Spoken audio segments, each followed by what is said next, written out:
하늘이 열리던 날이라는 제목으로 귀한 은혜를 나누도록 하겠습니다. 제목 한번 읽어보겠습니다. 시작. 하늘이 열리던 날. 네, 하늘이 열리던 날. 아까 우리 이제 성경 봉독할 때 완전 침례교인 아니시면은 침례라는 말이 되게 입에 붙지 않을 거예요, 그렇죠? 그렇지 않던가요? 네, 세례라는 말이 되게 익숙하지 침례는 좀 그렇다. 저도 예전에 장로교회 다녔을 때는 또 침례라는 말보다는 세례라는 말이 좀 익숙했었는데, 침례교회 목사가 되고 하면서 이제 정체성이 가장 중요하기 때문에 성경의 원형대로 침례를 받는 게 또 중요한 시대이기 때문에 또 이렇게 이야기를 하는데, 오늘부터 이제 3주 동안 왜 침례를 받아야 하는지, 침례가 무엇인지에 대해서 또 말씀으로 같이 함께 은혜를 나눠보도록 하겠습니다. 여러분, 교회 다니기 시작하면서 열심히 신앙생활을 하면은 내가 언젠가는 침례를 받는구나라고 생각을 합니다. 아니면 내가 세례를 받는구나, 학습문답을 받는구나, 그런 생각하잖아요, 그죠? 이게 그냥 이렇게 순서가 되면은, 어느 정도 내가 신앙의 연차가 좀 되면은 그렇게 되는 것이 순서인 줄 알고 그냥 당연하다고 생각하면서 신앙생활을 합니다, 그렇죠? 내가 나이가 몇 살쯤 되고 교회를 몇 년쯤 다녔으니까 성도님 학습 세례 받으셔야죠, 뭐 침례 받으셔야죠, 이렇게 하니까 하게 되는 상황들이 늘 생기는 거죠. 그러니까 그냥 이거는 절차 같은 거라고 우리가 생각을 하면서 살아가게 된다라는 거죠. 근데 오늘 제가 이제 이 설교를 하면서 여러분들에게 그건 절차가 아닙니다라는 것을 가르쳐드리고 그 생각을 좀 바꿔드리고 싶어요. 왜냐하면은 제가 얘기했듯이 이 침례는 절차가 아니기 때문입니다. 그냥 해야 되는 어떤 과정 중에 있는 어떤 일이 아니라는 거죠. 그러면은 목사님, 뭐 절차가 아니면 뭐예요?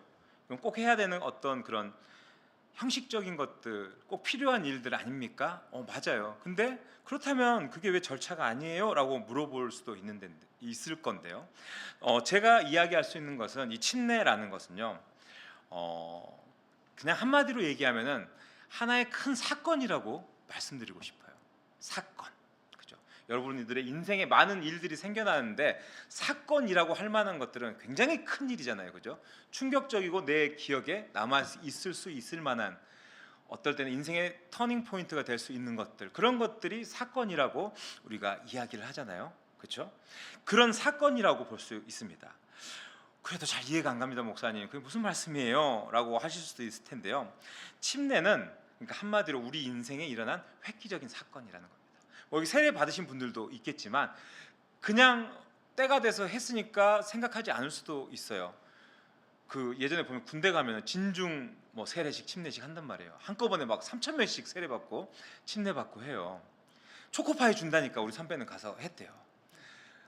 그 교회 가서 한 이유는 절은 떡을 주고, 그죠? 뭐 그랬는데 교회는 그날 롯데리아 햄버거를 줬다 그러더라고요. 그래서 나는 롯데리아 햄버거를 먹기 위해서 세례 받았다. 그래서 세례 받고 와서 저한테 자랑을 막 하더라고요. 나 세례 받았어 하면서. 근데 그게 이제 어떤 이유에서 보면 전혀 다른 이유라는 거죠. 그러니까 큰 내 인생의 전환점이 될 수 있을 만한 사건은 아니었던 거죠, 그죠? 햄버거를 먹기 위한 그냥 아주 작은 에피소드였던 거죠. 그래서 우리 인생의 전환점이 되는 사건이어야 한다라는 겁니다. 아주 오래전에, 그죠? 성경에 보면 요단강에서 예수님을 통해서 먼저 일어난 아주 중요한 사건입니다. 예수님께서 먼저 우리에게 보여주셨던 일이라는 거죠. 그리고 중요한 것은 이 사건을 이해하지 못하면은 여러분들이 그냥 세례 받았던, 침례를 받았던, 내가 아주 예전에 침례를 받았던, 저희 아버지, 저희 이제 오랜만에 오셨는데 계시는데, 저희 아버지 제 기억에 옛날 사진첩을 보니까 88년도에 세례 받으셨던 걸로 기억해요. 맞죠?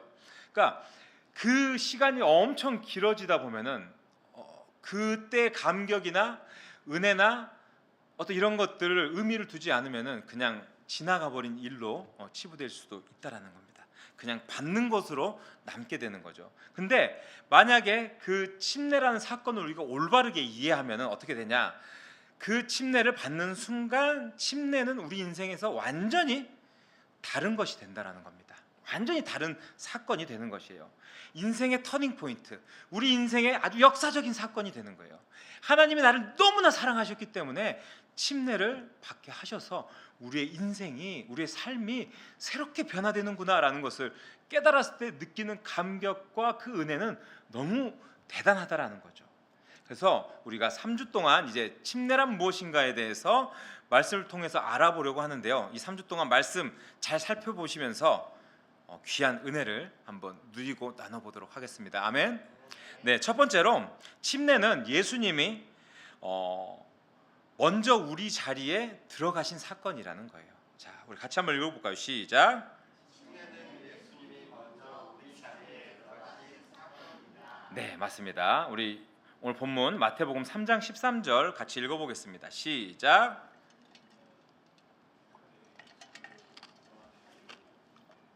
안 나오나요? 제가 읽을게요. 시작. 그때 예수께서 갈릴리로부터 요단강에 이르러 요한에게 침례를 받으려 하시니. 네, 예수님이 요단강으로 오세요. 그런데 그 전에 이 침례 요한이 이 강에서 무슨 일을 먼저 하고 있었는지 여러분들이 기억하셔야 됩니다. 무엇 하고 있었습니까? 하인이 뭐 하고 있었을까요? 이름이 침례 요한이에요. 침례를 베풀고 있었어요. 그죠? 침례를 베풀고 있었습니다. 네.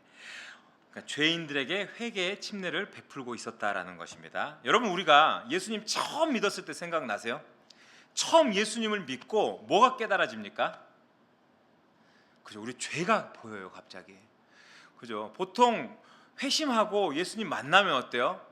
막 눈물 콧물 쏟고 막 진짜 막 떼굴떼굴 구릅니다. 정말 내 죄가 생각나서 나의 그 정체성, 나의 자아가 어떤 존재인지 하나님 앞에서 명명백백히 드러나서 깨닫게 되고 막 그 회개의 기도를 하게 돼요. 하나님, 저는 이런 사람이었습니다. 저는 이런 죄인입니다. 이렇게 나온단 말이에요. 근데 이 시간에 보면은 뭐냐면요, 이제 많은 사람들이 회심을 하고 자기의 죄가 보이니까 이제 그 죄를 고백하고 물속에 잠겼다 나오는 침례를 이제 하게 됐던 거예요. 침례식을 받고 있었던 거예요. 그러니까 죄가 있는 사람들이 모여서 받는 것이 뭐다? 침례였다라는 것이에요. 네. 침례였다. 근데 잘 보면은 신기한 거는 그 줄에 누가 서 있어요? 침례 받으려고? 근데 예수님이 서 계세요. 예수님이 서 계십니다. 그런데 이 모습을 보고 침례를 베풀던 요한이 깜짝 놀래요. 당연하잖아요, 그렇죠? 왜? 요한이 오히려 예수님에게 침례를 받아야 되는 게 정상이지 않습니까, 그죠? 죄인인 인간이 신인 예수님에게 침례를 받아야 정상인데 오히려 거꾸로 침례 요한에게 예수님이 줄을 서서 침례를 받으려고 대기하고 계시는 거예요. 당황할 수밖에 없는 것 아니겠습니까? 그렇죠? 당황할 수밖에 없는. 그러니까 예를 들어서 제가 유도를 처음 배웠는데, 제가 유도 선수였어요. 중학교 한 1학년, 2학년, 한 3학년쯤 되니까 제가 이제 수준이 올라와서 전국에서 뭐 좀 잘했어요. 그런데 뭐 이렇게 스승님이 와서, 제가 좀 특기로 하는 기술이 있었어요.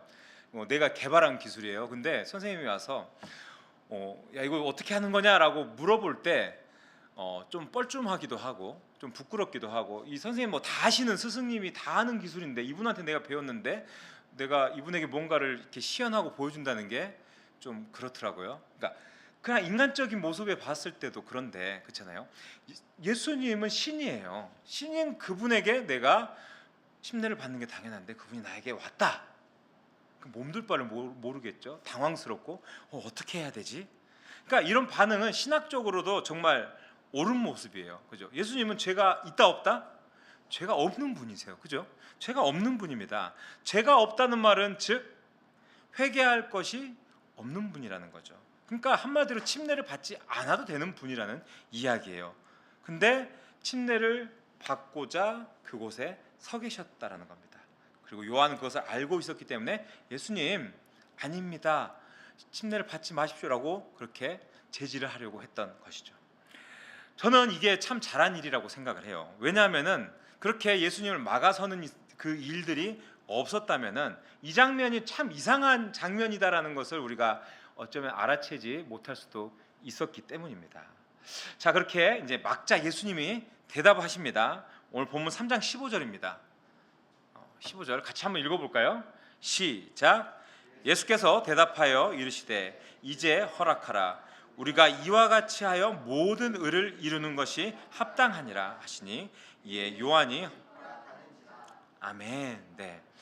여러분, 여기 모든 의를 이루는 것이라는 이 말이요, 헬라어로 플레로사이 파산 디카이오 슈넨이라는 말입니다. 네, 잊어버려도 됩니다. 저도 봐도 틀리지 않습니까? 네, 어려운 말인데 이 플레로사이라는 이 말이요, 매번 같은 의미로 마태복음에서 쓰이고 있는 용례예요.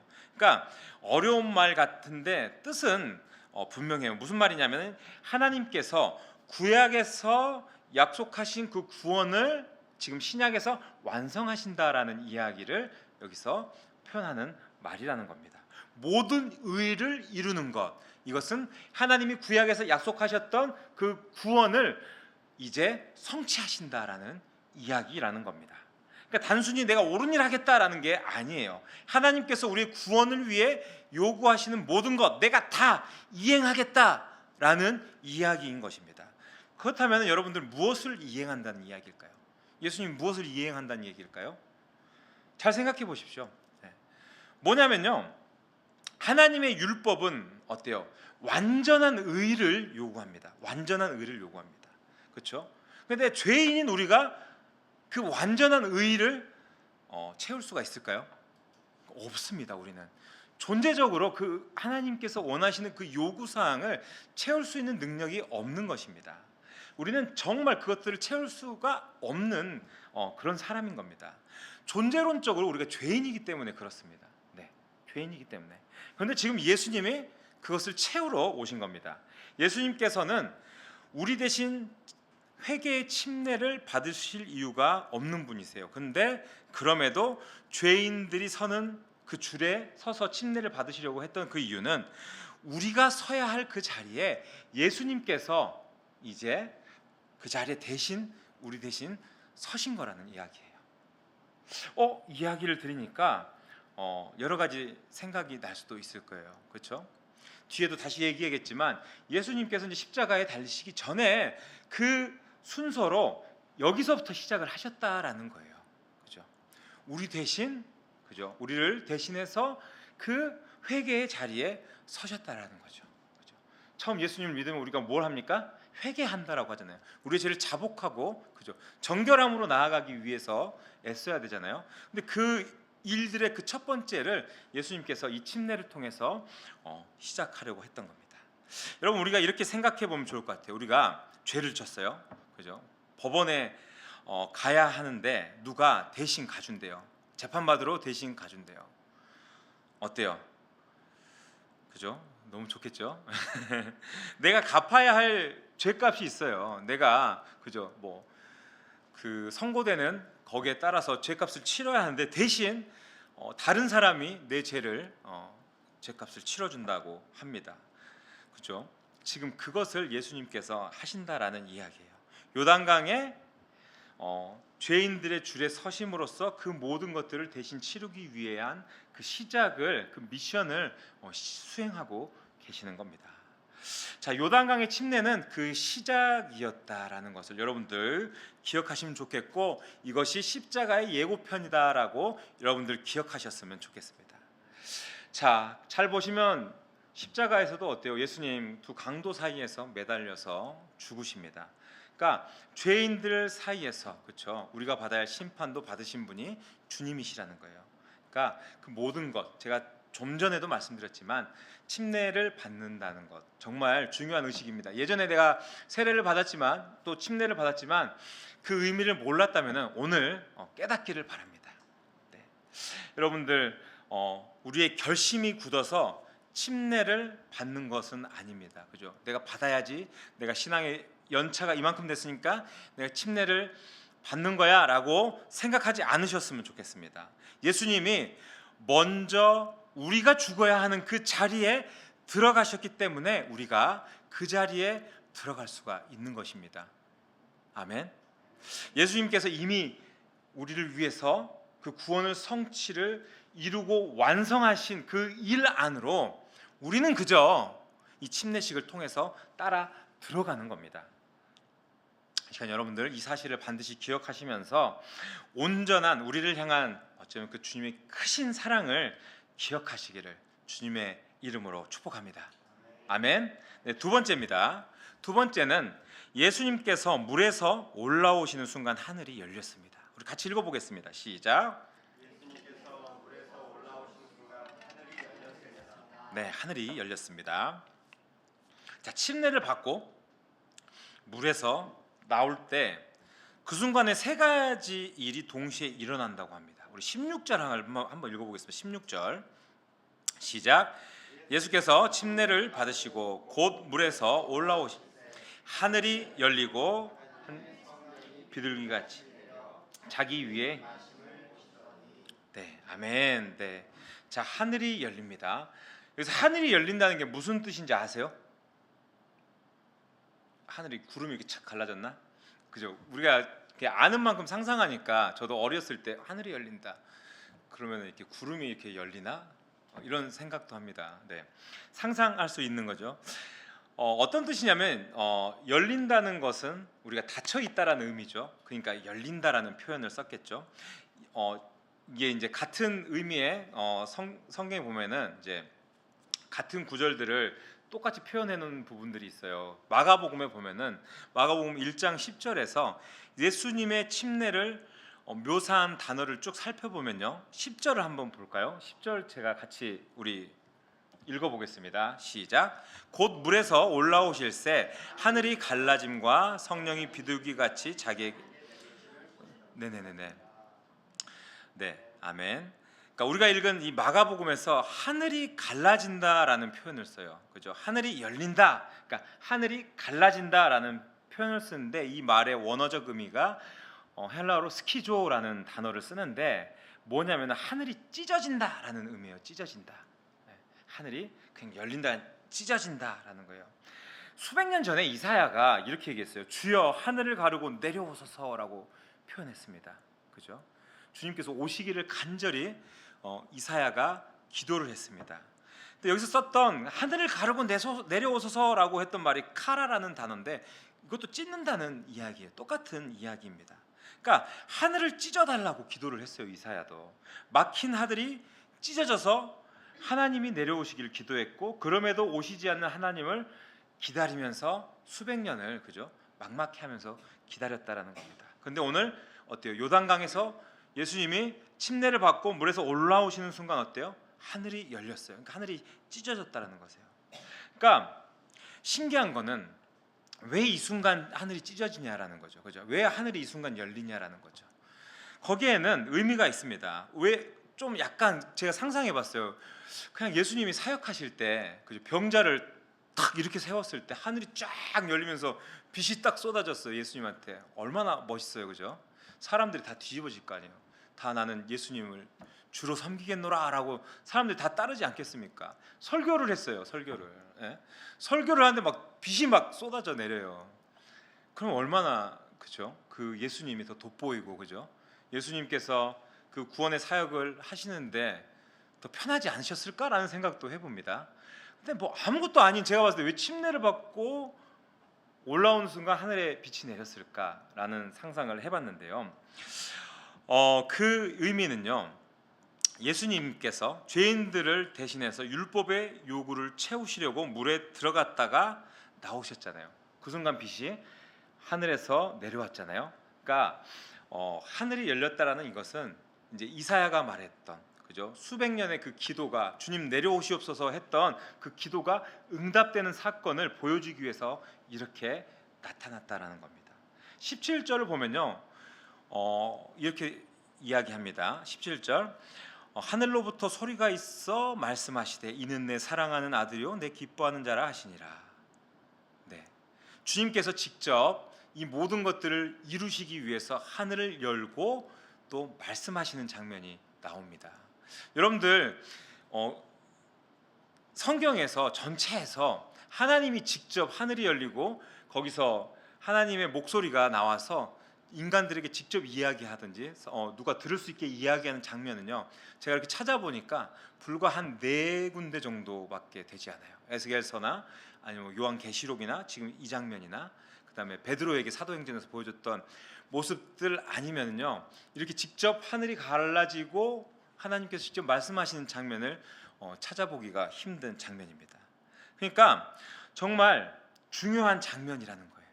그러니까 이 음성이 지금 요단강에서 들리는 거예요. 죄인들의 자리에 대신 서셨다 물에서 올라오시는 그 장면이 너무나 중요하기 때문에, 그죠? 하늘이 갈라지고 이는 내 사랑하는 아들이요 내 기뻐하는 자라, 그리고 그 구원의 성취를 이루기 위한 그 시작이 되었다라는 것을 주님께서 보여주시기 위해서 그렇게 나타내시는 것을 볼 수가 있습니다.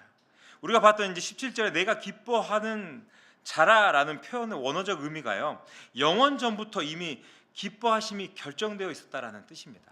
네, 영원 전부터.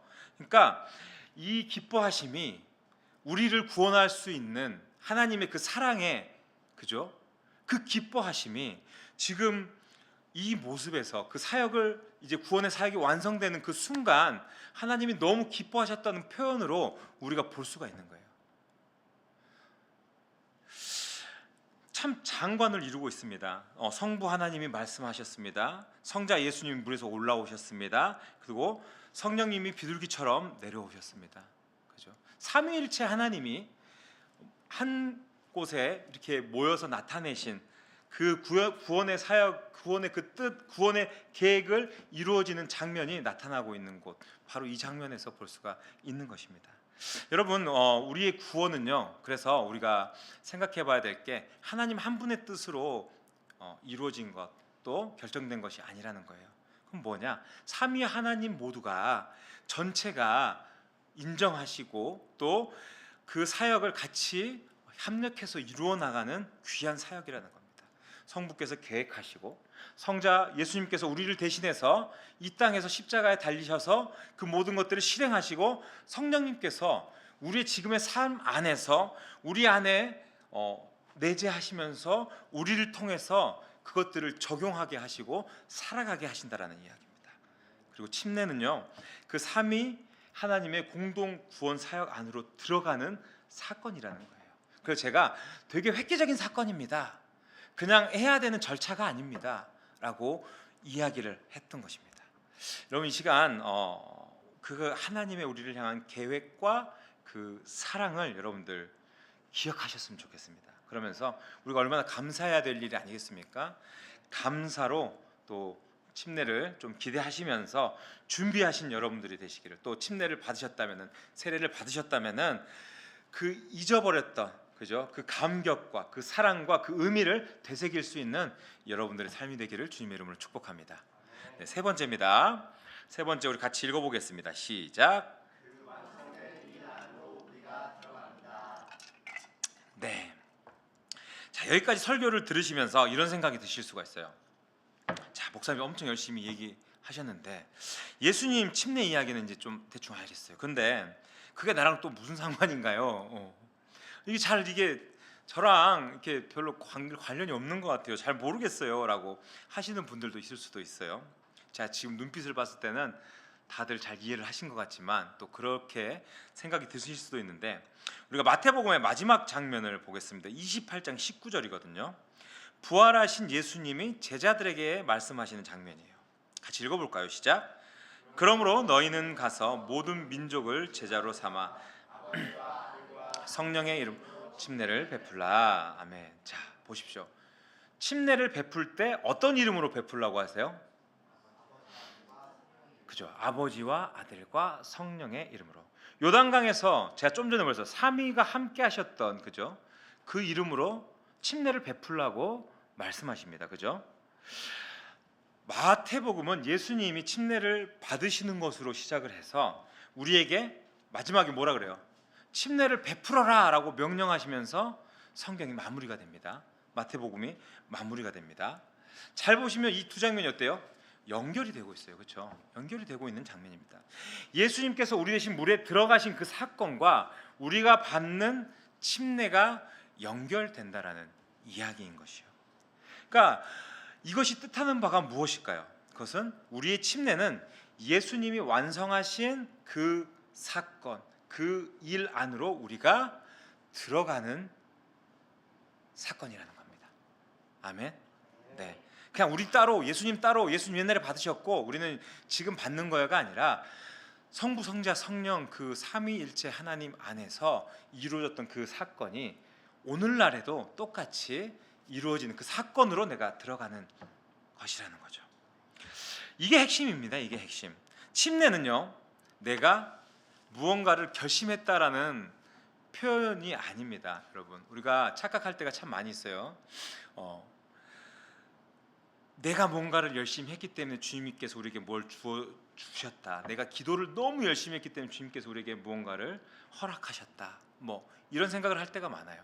물론 우리가 기도를 해야 하고 주님의 뜻대로 더 열심히 신실하게 살아야 하는 것은 사실입니다. 그런데 우리가 본질적으로 잊지 말아야 하는 것은 우리의 공로는 하나도 없습니다. 주님이 주실 그 은혜에 갚기 위해서 우리가 우리의 일로, 우리의 노력으로, 우리의 열심과 헌신으로 무언가를 그 값을 치르자고 했으면요, 발끝에도 미치지 못하는 것이라는 이야기죠. 그래서 침례 받는 것도 내가 결심했기 때문에 받을 수 있는 거야? 아닙니다. 아니에요. 제가 뭐 너무 요즘 자주 하는 얘기인데 제가 요즘 장례를 자주 가다 보니까 장례 이야기 자주 해요. 이전에 엄청 제가 섬기던 부목사로 있을 때 열심히 섬기던 그 집사님이 아버님이 임종을 앞두셔서 와서 목사님 저희 아버님을 위해서 기도 좀 해주세요라고 해서 이제 담임 목사님하고 같이 갔어요. 그래서 그분을 위해서 열심히 기도해 주셨는데 생전에 믿지 않으셨던 분이에요. 이제 생명이 얼마 남지 않으셔서 의식이 조금 있으셨는데 그분에게 영접 기도를 하고 아멘 하기를 요청을 했어요. 그 딸이 옆에서 막 울면서 아빠 그냥 눈 한 번만 깜빡이면 안 되겠어? 그냥 아멘 한마디만 해주면 안 되겠어? 했는데 끝내 안 하시고 돌아가시더라고요. 너무 슬픈 모습이었는데 안 하. 그 제가 저희 아버지도 저기 계시지만 제가 물어봤어요. 아들이 돌아가시기 전인데 아무리 원수 같아도 아버지 이거 마지막 소원이에요. 이거 한 번만 들어주세요 하면 안 들어주시겠어요? 그럼 대부분 들어주십니다. 그죠? 근데 이 구원의 문제는 다른 이야기더라고요. 내 의지로 할 수 있는 게 아닌 거예요. 내가 입술을 열어서 아멘 하려고 한다고 해서 되는 게 아니더라고요. 주님께서 허락하셔야지만 되는 거더라고요. 그러니까 침례 또한 마찬가지예요. 내가 이 교회에 다녔고 드림교회 다녔고 시간이 됐고 얼마의 시간이 흘러서 목사님이 침례 받으라고 하니까 나 받아야지 해서 침례식으로 갈 수 있는 거 아니라는 이야기예요. 하나님께서 허락하셨고 나를 불러주셨기 때문에 나를 구원하시고 자녀 삼아 주셨기 때문에 나의 신앙의 고백이 나올 수 있고 침례를 받을 수 있게 허락하셨다라는 이야기입니다. 나를 대신해서 이미 완성하신 일 안으로 내가 들어갈 수 있게 됐다라는 것이죠. 여러분 예수님께서는요 요단강에서 우리 대신 율법의 그 요구들을 다 채워주셨어요. 우리는 채울 수 없는 일 주님께서 모두 채워주셨습니다. 그리고 그 완성된 일 위에 하나님이 내 사랑하는 아들이라고 선언해 주셨어요. 마찬가지예요. 우리도 침례받고 또 주님을 그렇게 위해서 거듭난 삶을 살아갈 때 너는 내 아들이라라고 주님께서 말씀해 주신다라는 겁니다. 우리가 침례를 받을 때 우리는 그 예수님 안으로 들어가는 겁니다. 그리고 그분을 향한 하나님의 선언이 그분 안에 있는 우리에게도 오게 되는 것이란 이야기죠. 여러분 그런 이야기가 있어요. 미국에서 그 시민권을 받을 때 마지막 선서를 한대요. 근데 그 내용을 제가 찾아봤거든요. 뭐라고 하냐면은 저는 지금 이 자리에서 맹세하며 제가 지금까지 속해 있었던 어떤 외국의 군주, 통치자, 국가 또는 주권에 대해서도 모든 충성과 충의의 의무를 완전히 그리고 전적으로 포기합니다. 네, 라고 선서를 한대요. 그러고 나면은 이제 법적으로 이 사람은 미국 사람이 되는 거예요. 미국 사람이 되는 거예요.